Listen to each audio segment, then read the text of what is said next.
Bonsoir tout le monde, j'espère que vous allez bien. En tout cas, moi ça va. Aujourd'hui, je vais vous parler du software, la partie la plus importante de l'ordinateur. Vous allez comprendre pourquoi. On se retrouve de l'autre côté, mais avant d'y aller, n'oubliez pas de vous abonner et d'activer la cloche de notification. Likez, commentez, partagez autour de vous. Si ce n'est pas encore fait, on y va.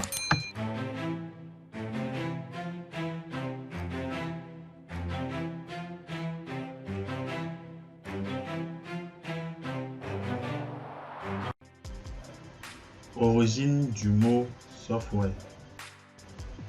Le terme anglais software a été utilisé en 1953 pour distinguer la partie modifiable de l'ordinateur, par opposition à hardware, qui signifie la partie matérielle de l'ordinateur. En français, le mot logiciel est formé en 1969 en France par deux mots, logique et matériel comme traduction. Le terme anglais software, en français logiciel, était à l'origine désigné pour tout ce qui est immatériel dans un ordinateur. Par exemple, des programmes, des documents, des photos, des données. La définition de software ou logiciel.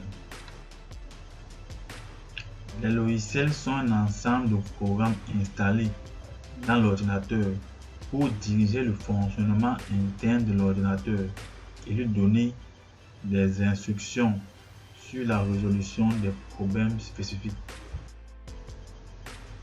On distingue plusieurs familles de logiciels, tels que les logiciels système ou de base, et ensuite les logiciels d'application. Petit 1. La définition des logiciels système ou de base. Il s'agit d'un ensemble d'instructions qui contrôlent le fonctionnement interne de l'ordinateur. Les logiciels système se composent de petit a, le système d'exploitation, petit b, les langages de traduction, petit c, les utilitaires. Petit a, le système d'exploitation. Le système d'exploitation en anglais se dit Operating System, OS. C'est le logiciel le plus important. Il se charge de la gestion des ressources de l'ordinateur. C'est un ensemble de programmes intégrés nécessaires au fonctionnement des ordinateurs. Il sert d'interface entre le hardware, qui est la partie matérielle, et le software, qui est la partie logicielle. Sur ordinateur, vous allez avoir des systèmes d'exploitation comme Windows, Mac ou encore Linux qui sont très connus. Ensuite, pour les smartphones, vous allez retrouver cette fois-ci l'Android ou Apple. Petit b, les langages de traduction. Entre parenthèses, assembleur, compilateur et interpréteur.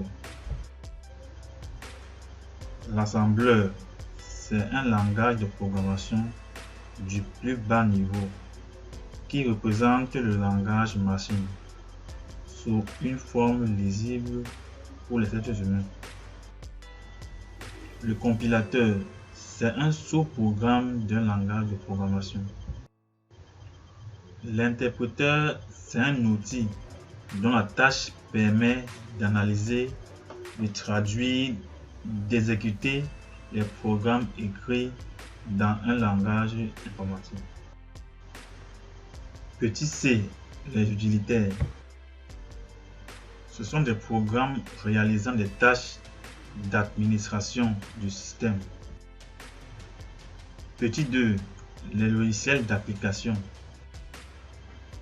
Ce sont des programmes de portée générale, utilisables facilement par des non-spécialistes pour les assister dans leur travail. Ce sont aussi des outils avec lesquels L'utilisateur peut travailler pour traiter ses problèmes, construire sa propre solution sans connaissance de méthode et langage de programmation. Les logiciels se subdivisent en plusieurs. On a les logiciels de traitement tels que Google Docs, OpenOffice, LibreOffice Write et le plus célèbre d'entre eux, Microsoft Word. On a aussi le logiciel tableur, qui est un programme informatique capable de manipuler les feuilles de calcul, notamment Microsoft Excel, SunStaff Office, Calc, OpenCalc et le dernier, logiciel graveur, qui est une présentation des graphiques tels que GeoGebra, XYGraph. Et le logiciel de gestion de fichiers et de base de données, pour terminer, permet à un ordinateur de stocker, de récupérer, d'ajouter, supprimer et de modifier les données, notamment MySQL qui est le plus célèbre, PostgreSQL, MongoDB, Microsoft SQL Server. Certains de ces programmes peuvent correspondre à des domaines de gestion tels que la comptabilité, paye, facturation, gestion de stock.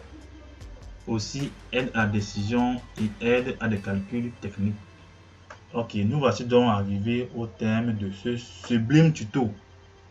Vous ne croyez pas? J'espère que vous avez apprécié et appris des choses. Si c'est le cas, faites-le savoir en commentaire. Sur ce, merci.